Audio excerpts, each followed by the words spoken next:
Hello बच्चों, एक प्रश्न है हमारे पास। The variation of quantity A with quantity B plotted in figure 3n.17 describe the motion of a particle in straight line.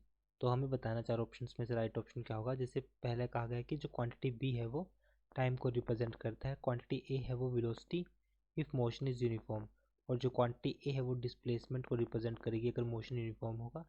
And हमारे पास last option है कि क्वांटिटी ए है वो वेलोसिटी है अगर मोशन वो यूनिफॉर्मली एक्सेलरेटेड है। तो फर्स्ट हम बात करते हैं क्वेश्चन की कंसेप्ट की कंसेप्ट फॉर दिस क्वेश्चन। तो जैसा कि हम जानते हैं, यहाँ पर हम जो कंसेप्ट यूज़ करेंगे, graph for kinematic equations. Kinematic equation के लिए हम यहाँ पे ग्राफ को यूज़ करेंगे।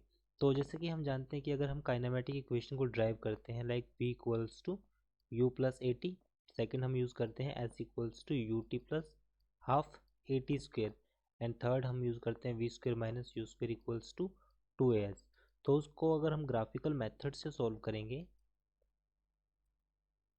ग्राफिकल मेथड, तो ग्राफिकल मेथड में हम कुछ इस तरह से ग्राफ बनाएंगे जहाँ पर y एक्सिस रिप्रेजेंट करता है वेलोसिटी को और y एक्स एक्सिस रिप्रेजेंट करता है टाइम t को। तो अगर इन सब में देखा जाए हमारे पास तो वैल्यू आएगी हमारे पास, तो यहाँ से अब हमारे पास जो मान आएगा हमारे पास, सॉरी जो ग्राफ हमारे पास बनेगा, जब हमारे पास समय की जो टाइम होगा वो जीरो होगा तो उसकी जो वेलोसिटी होगी हमारे पास वो u के बराबर है। तो वैल्यू आएगी, तो अब हम इस पर देखते हैं कि जो हमारे पास जब स्टार्टिंग में जो वेलोसिटी होगी वो u है, बाद में हमारे पास जब अगर उसका जो एक्सेलरेशन है अगर वो कांस्टेंट रहता है तो हमारे पास एक स्ट्रेट लाइन आएगी कुछ इस तरह से।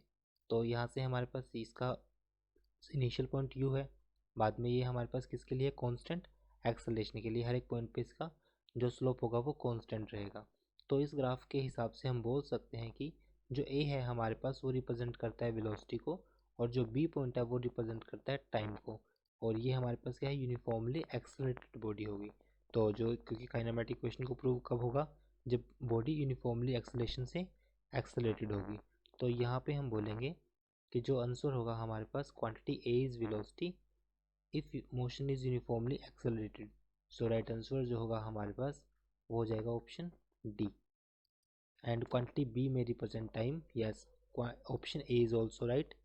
तो ये हमारे पास आंसर होगा। I hope solution is understandable. Thank you.